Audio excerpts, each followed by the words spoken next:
রোজই ভেতরকার মানুষটা বাইরে এসে নিজের সঙ্গে নিজে পাঞ্জা লড়ছে। এটা যে খেলা নয় সে বুঝে গেছে এটাই তার প্রতিদিনের সংঘাত।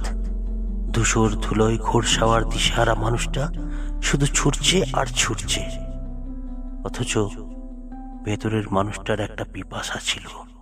পাখির চোখের মতো তারও চোখ, তার ভেতর আলো ছিল স্বপ্নে বোনা নান্দনিক ছড়ানো সুখ, আর কয়েকটা সাদা পায়রার উড়ন্ত উল্লাস। আরো ছিল হৃদয়ের গভীর থেকে উঠে আসা মাননীয় বোধ। অথচ জানে না ভেতরকার মানুষ ইদানিং অস্তিত্বের লড়াইয়ে প্রতিনিয়ত নিজের কাছে হেরে যাচ্ছে। জানে না সে তার এই সুন্দর পৃথিবীটা রং ছেড়ে অন্ধকারে ডুবে আছে।